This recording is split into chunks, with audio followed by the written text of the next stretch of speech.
বাঙালির oxygen food and talk, তাই বাংলার ঘরে ঘরে মুখরোচক।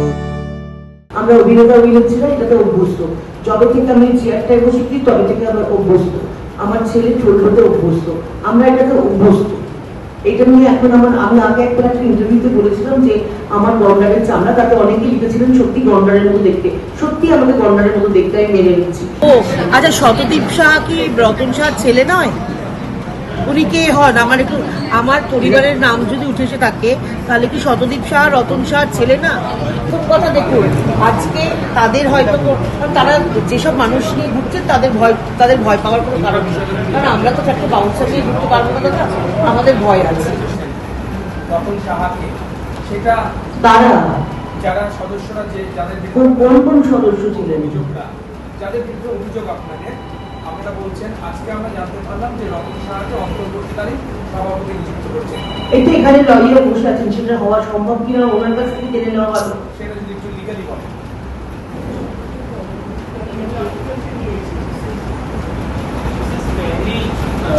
Common knowledge. First of all, I will speak with the caveat that the matter is pending before the honourable courts. This election matter. So for us to be commenting upon and for them to be appointing in the between the matter is pending before courts, any new executive committee members is already actionable. It's already in violation of certain orders, and for that actions will land. But with that caveat in order, the simple question asked by the learned reporter being that whether he could have been appointed as the interim president, as they have appointed and have posted on social media that an interim president has been appointed, then it is clear that there is already a sitting president of the court. Now, until and unless that post is vacated by an order of law or by due process of law, whether it is by a court's order or by the rules of the association, that post is not empty to be filled by an interim president. That is as much as we could say today, but then again the matter is before the courts and proper legal processes will follow. It is not for us to question or adjudicate on the validity of someone's unilateral decision that there could be an interim president to the association. Who has voted, who has not voted, what were the processes followed, whether there is provision in the articles, whether there was a court directions behind that, we don't know that yet. Let them come up and say this. Let us agitate that before the honourable courts. All of those processes will follow. But what is known as a matter of fact today is that there is a social media post which claims that there is an interim president which has been appointed. And what is also a matter of fact is that Ms. Priya has not resigned. That she is in post today. So that is illegal. Again, whether that is illegal, legal, whether that is as per law or not, will be a matter of the courts to decide. We over here could not say that. That will be a matter that we can agitate before the bodies that are competent to take a decision. আপনি কি সঙ্গে যাতায়াত করতে পারছেন? দেখুন, আমার পরিবার থেকে যেটা মেনলি বলা হচ্ছে, যেহেতু আমি সেদিনকে আপনারা দেখেছেন যে সাংঘাতিক অসুস্থ হয়ে পড়েছিলাম, এবং যখন আমি লাস্ট আমি এফআইআরটা করতে গেছিলাম, তখন আমার মনে হয় কিছু আমার সাংবাদিক বন্ধুরা সেই সঙ্গে আমার সামনে ছিলেন, এবং আমি যখন আর পাচ্ছিলাম না, যখন আমি যখন কমেন্ট করছি, সেটা নিয়েও তারা বলেছেন যে অভিনয় করা। আমি এত বড় অভিনেত্রী নই যে কমেন্টটাও আমি বোধহয় অভিনয় দিয়ে বের করে আনতে পারবো। এত বড় অভিনেত্রী আমি নই। তো সেটা হতে গেলে আমাকে আরো সময় নিতে হবে। হাসা কাঁদাটা অভিনয় করা যায়, বমি করাটা অভিনয় করা যায় কিনা আমি জানি না। তো এবং সেই জায়গা থেকে আমি যে রকম ভাবে আমার মেডিকেল রিপোর্ট আমি অলরেডি থানায় সাবমিট করেছি, যে সেদিন আমার সিস্টেমগুলোতে আমার কি কি অবস্থা ছিল। তো আশা করি তারা কোনো রকম সেখানে আমার কোনো মিথ্যে বলার জায়গা নেই। এবং আমার এত বছর যে সাংবাদিক বন্ধুরা যারা আছেন, যারা আমি বিশ্বাস করি, যারা সৎভাবে কাজ করেন, যারা নিউট্রালি কাজ করেন, যে মানুষগুলো নিজেরা কতখানি ঠিক আমি বলতে পারবো না, আইন বলবেন, সেই মানুষগুলো আমার এই মিডিয়ার বন্ধু বান্ধবদের বলেছেন তারা নাকি আমার কাছ থেকে টাকা পয়সা নিয়ে রিপোর্ট করতে এসছেন।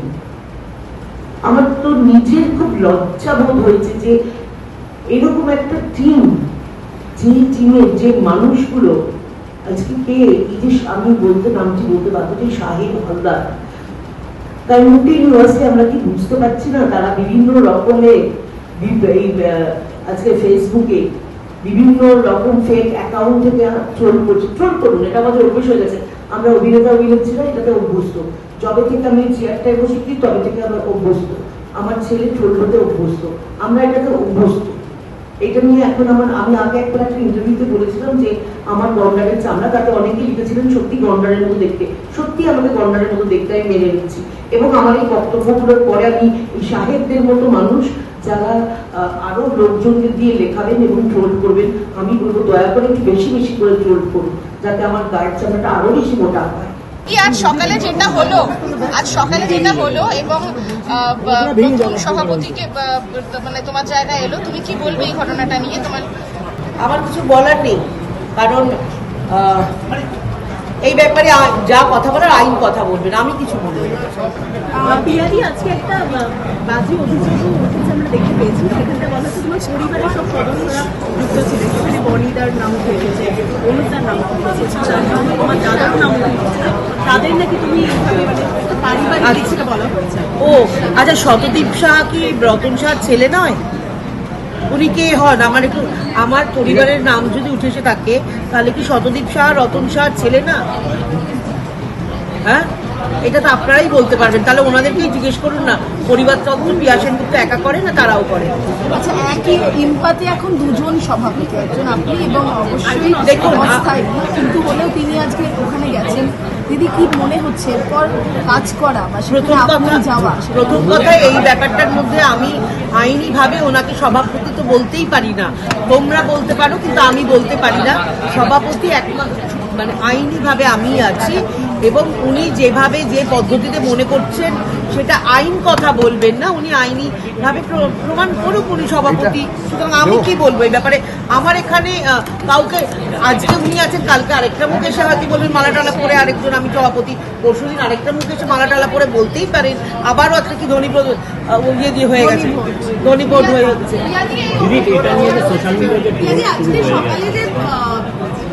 দেখো, সোশ্যাল মিডিয়ায় ট্রোল নিয়ে না আমরা এতদিন ধরে ভুগছি, আজকে ছেড়ে দিন, স্বয়ং ভগবানকেও ছাড়া হয় না। দেখবে সোশ্যাল মিডিয়ায় যারা এই ট্রোলগুলো করে, আমি বলবো তারা বেশি করে করুক, তাদের বেশি করে ভিউয়ার্স বাড়ুক, তারা যে উদ্দেশ্যে করেন তাদের সেই উদ্দেশ্যটা সফল হোক।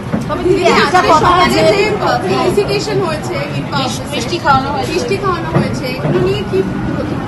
আমার প্রথম কথা যে কাজ ওনার সম্বন্ধে আমি বলতে যাবো কেন, যিনি আমি জানি যে কোনো একটা সাধারণ মানুষকে যে মালা করে মিষ্টি খাওয়াতেই পারেন, তার সম্বন্ধে আমি কেন কথা বলবো? আমি এইসব ব্যাপারে কথা বলতে ইন্টারেস্টেড নই, আইন কথা বলবে, যা কথা বলবে আইন। আর বারবার করছেন তো। আর একটা কথা বলা হচ্ছে বারবার যে আপনি ভয় পাচ্ছেন।